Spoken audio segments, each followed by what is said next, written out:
I'm going back now to high school. I think there's too much of it. I see it with my granddaughters. It's the concentration is on the wrong things. Getting married today is a difficult, more than ever before thing. It's very overwhelming for both the boy and the girl, and particularly for the girl, more so, I think. So, to help ease the way, let's get the little trivia, everyday things, let's make them easier.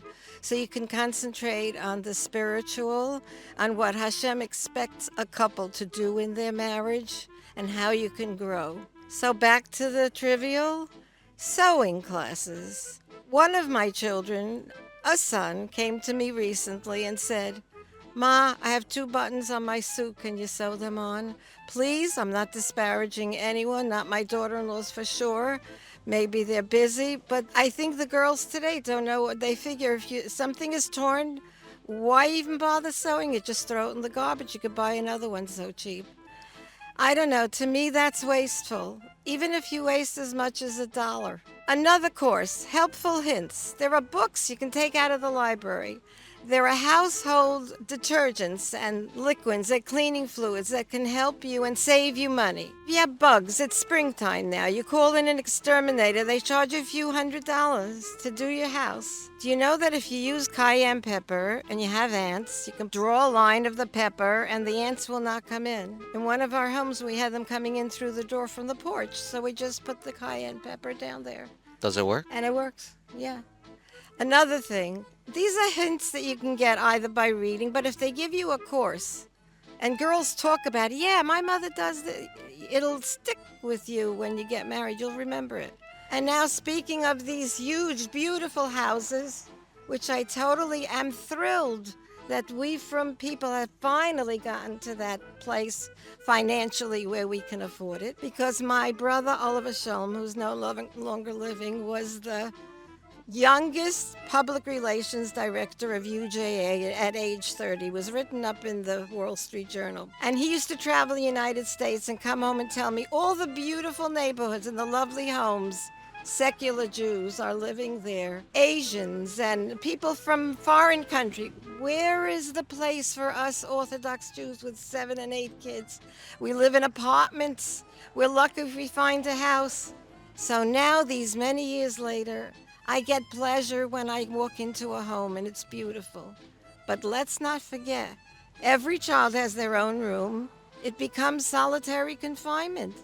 You have to knock on a door if you want to come into a room. And the family gets, not knowing, they become unbeknownst to each other. They're strangers. We tried to make it a point to eat dinner together in the evenings so that we could discuss the day's happenings. And my husband would say, what good thing happened to you today? The good things we want to hear about. And that made family life so much more meaningful. We had a small table, we had to crouch together. There wasn't a break kite like today, but we grew up close. In American culture, holidays the only time they get together, where Orthodox Jews are doing it every Friday night and Saturday. That is true. That is true. But I'd like to see more of it during the week because it ties the family closer. And you know what I mean when I say solitary rooms. What is that person doing in the room? They're doing their iPhones. Everybody's into that. So now comes comparison to friends I have in Israel. One family that I know has 8 children in 2 rooms.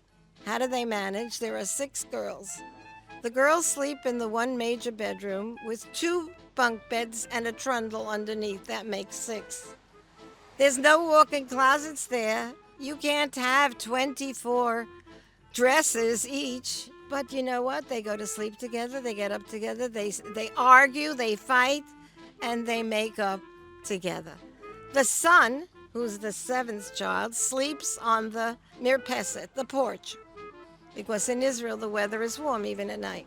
And the baby with the parents. This family, do you think that they're any less happy? I think they're more happy because they're going to remember when they grow up, they'll be growing up together and they'll remember all the fun things they did. And we have lost that. We don't have those memories anymore. One woman came to me and said, "You know, your podcast last time mentioned borrowing toys from one another. I started to do that. I went to my sister's house. Instead of buying my son the same toy she had, I borrowed from her. And my sister and I, while the kids were playing, we started to bond in the middle of the day, in the middle of the week. One thing leads to another, one good thing leads to another." A lot of Jews head to Israel post high school, right? The Study. boys to study, the boys, the girls, sometimes it's a year, 2, 3 years. What are your thoughts on that? I'm against it in general. I think for some certain people, maybe for various reasons, maybe they're socially inept and they need to grow up that way, and being away from home is a good thing. Being with friends in the same room, it's like camp. I could see where the parents could make that decision the year away. But as a general rule, I know parents who are suffering financially because if you send one child, you have to send the other one, and then there's another one, and you can go broke just from that. What about camps for younger children? What about school tuition? We have all these extra yuntiv expenses. I'm very much against seminary. For God forgive me and Israel forgive me. I know they're making money on it there, but what did I do? Okay, so I was against it even at my daughter's times. Girls, forgive me. I know you're not going to talk to me. My daughters, they're finished. And I made them pay for it. They were both working. One was going to law school. They had jobs. My daughter was a social worker at Hunter College. She worked in a sock factory all day and came home at night and went to college. And they managed to and I said, you have to pay for the seminary. It's just not possible. We can't manage it. I think it was $5,000 at that time. What is it today? 20? No, it's like 25, 30,000. Oh my gosh. Just base Okay, costs. so I think my girls were probably a bit annoyed. Maybe inside it bothered them, but that was the deal. Now comes fast forward to the weddings. At their wedding, we returned the money to them. We were able to at that time because we got some Yerusha money, and it happens to everybody. So we did that. But in general, to make parents bankrupt, I think that's very unfair, and that could lead me very, very fast into weddings. So before weddings, if you look at American culture, the whole life is built around saving up for college. So it's not just a Jewish specific issue, right? From the day a kid is 1 years old, they have these college savings plans, and you're looking at $60,000 to $80,000, $100,000 just for 3 to 4 years of college. Right. Well, that's something I don't know about. I'm trying to remember how we managed. We had 3 out of 4 going to college. The girls actually paid a lot of their own, and we helped our son go through law school. And he had a note long after he was married, right? In general, I just think it's not fair to make a general rule to put these major, massive burdens on parents. And I remember that when I realized we had so many expenses, I saw my husband in the room working. I don't know what it's like to go into a bank. I never took care of anything. I can write out a check, but that's it. My husband would sit there and make the addition and subtraction for his monthly statements. And I heard from women and men also complaining, relatives, I can't believe what my wife spent this month. I can't make it work. And I said, I'm never going to do that to my husband. I'm just not going to put that burden on him. I love him. I want to live within our means. When it came to bar mitzvahs, my two didn't have a bar mitzvah party. Instead, my husband learned with them the year before. One of them learned the 613 mitzvos of the Bible, Torah, by heart.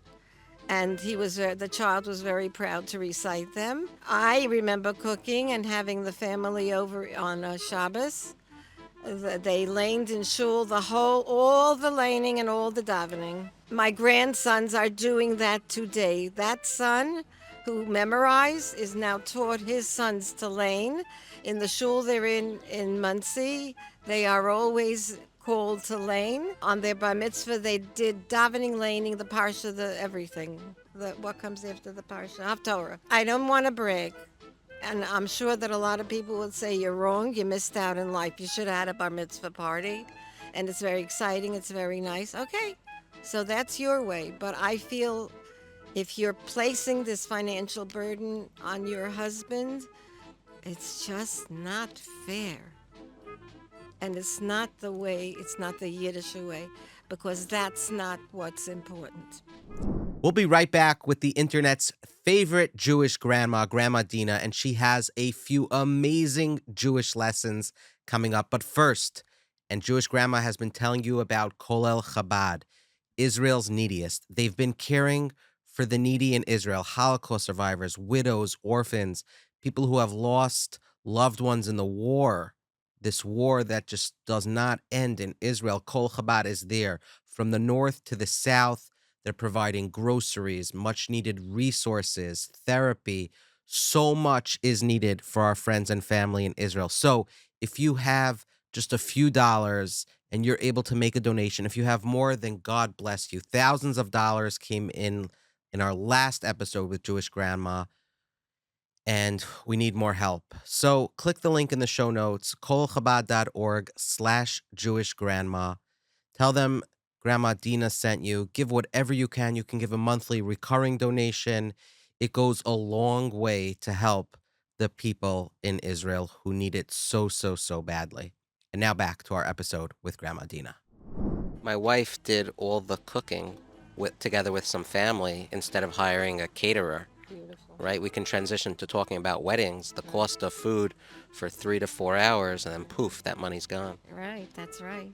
Not just the food, but how about the hall? How about the wedding gown? In my last podcast, I talked about wedding gowns that are costing thousands of dollars, and you can get one in a thrift shop in a Goodwill that's magnificent, and wash it out in the bathtub, and it comes and you have a wedding gown.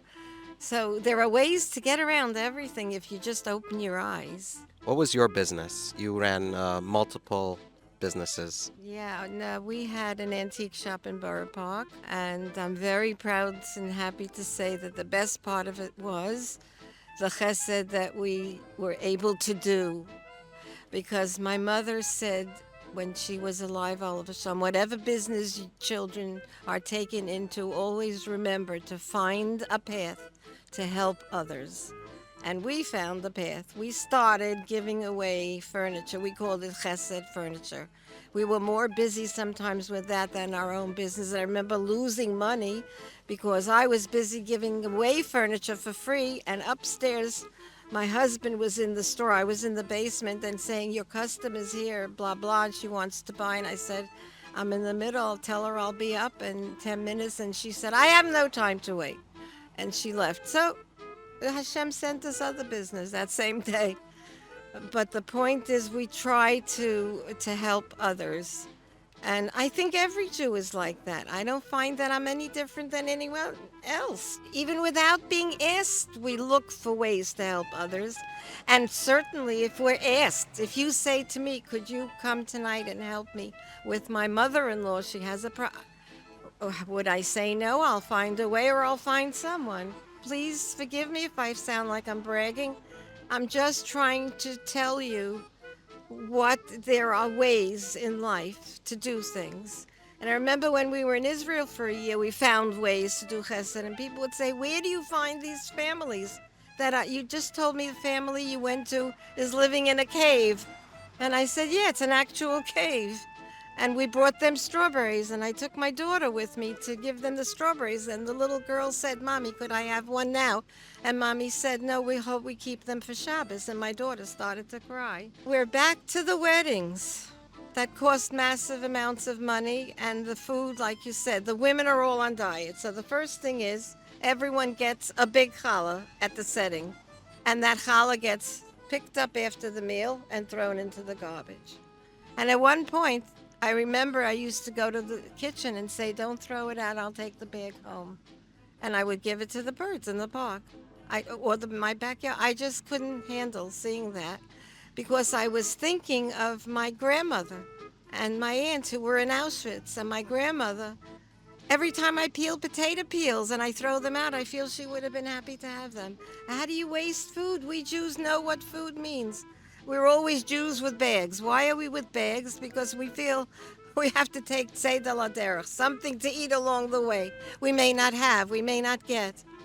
And here comes the wedding, and the woman sits down after a full smorgasbord that you've just eaten. How much can you eat?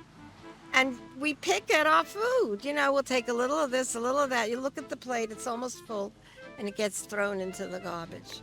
And all that money and all that waste. Pitiful, painful. I want to know who's going to be the person, what family will begin to curtail that and start a new trend. They're going to be my heroes. And I'm sure you remember the pandemic. People couldn't get married in catering halls. So they married in alleyways. Literally, I have pictures someone sent me of a marriage in an alleyway in the chuppah between the two houses. You think those kids are any less happy today? I think they can talk about it and say, look at what wedding we had, right? When you bring out the pictures, going to be pictures in an alleyway. And it was more intimate, right? You only had Yeah. immediate family there. Right. That's another burden that you play. Everyone knows so many people, and if you want to, you can go to a wedding every night of the week. What happens to your family at home that needs you to do homework with, to discipline, to discuss problems of the day? My husband and I realized that early on, and we had 4 children very close in age. They needed us at night, so I'm going to a chasana. So we decided, and we were known in the neighborhood. Again, maybe it wasn't such a good reputation we had. We only go to the chuppah, and you save the couple money because they don't have to pay for the wedding, and we go to the chuppah. Again, it was just our way, and I'm just giving you my feelings, and you can take it for what it's worth. Simplicity of things. Things meaning a shower. Give you an example. This happened recently. You're invited to a simcha for a weekend, a celebration, whatever, bar mitzvah, and they put you up because they're respectful in a wonderful brand new home, just newly renovated. And you walk in there with trepidation because newly renovated, you're afraid to walk. You want to take off your shoes at the door. God forbid you can't wear shoes. Now comes time to take a shower for the Shabbos. And you go into the shower and you look at this fancy shower head and faucets, and you don't know what brings the water on. So you start pulling, but you're afraid to pull too hard because you may break it. Then if you push it, it may break also. It costs them thousands of dollars, literally thousands. I'm not exaggerating. Which is hot and which is cold. So you put on, finally you get it. It's freezing cold. Then you turn it the other way. It's boiling hot. And you can't call anybody to help you because you're not dressed. So what do? Now, we have a cottage in the country. My shower must be 80 years old. It still gives a good stream. You turn it to the right a little, you get cold. You turn it to the left, you get warmer. My children come up, they're my grandchildren, who have been to these newly renovated, their own homes, and they say, Bobby, I love your shower.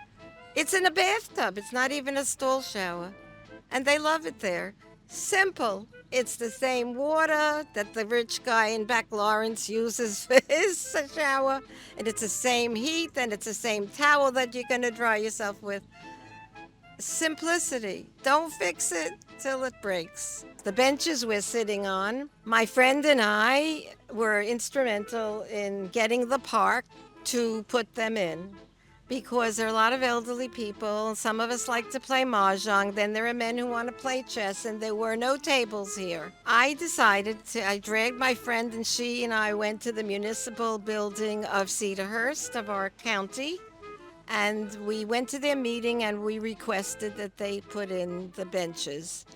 And it took us about 2 years, but it finally got done. We explained what we needed to have, and they did a beautiful job, as you can see. I'm tying it in with what I cannot be silent about, which is what's happening today in the world to the Jews, the anti-Semitism and the terrible hatred of Israel and Zionism, etc. You all know what I'm referring to.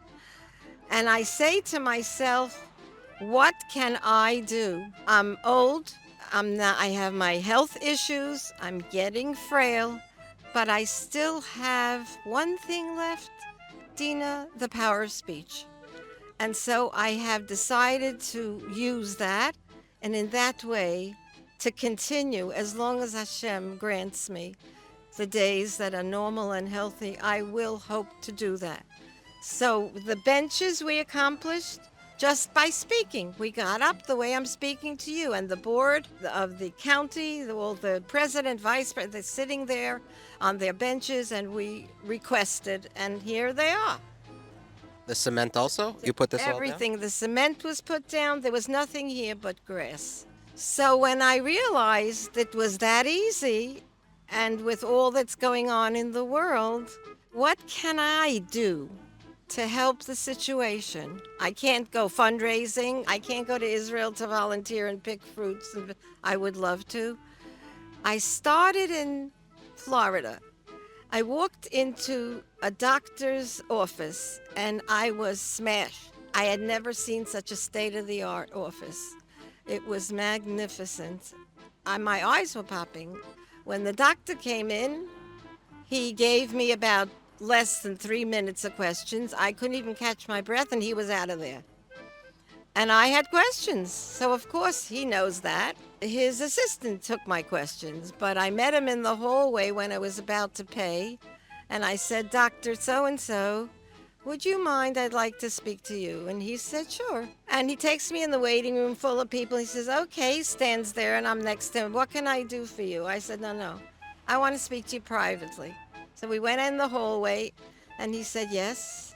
And I said, you're Jewish, aren't you? He said, yes. What are you doing for Israel? How are you helping our people? I love your office. It's gorgeous. I never saw. He says, yeah, I told all my friends from the north, all my doctor colleagues, to come down to Florida. This is the place to make money. I said, yeah, but what are you doing with it? He says, well, I have to tell you, I'm glad you asked. I'm eating my kishkas out. And then he became human. He started telling me how he was fundraising, how he has a patient who's from a very wealthy home, and she recommended people in Florida that have money, and he does parlor meetings. And he went on, and we had a whole discussion before he turned around. He said, did you see my waiting room? It's full. I have to leave. He says, but I love you, he said, and I'm so glad that we had this conversation. So I said, see, I had the guts and the nerve to just open my mouth. And maybe I had an impression on him, and he'll come home and tell his wife, and she'll do something. We all have to find ways to help this problem that we have in the world and to fight back. No longer are we going to go like sheep to the slaughter. That's for sure. Starting with Netanyahu, he said that. And I hope that you all take a small lesson from this and that I've helped you in some way. Living L'chaim.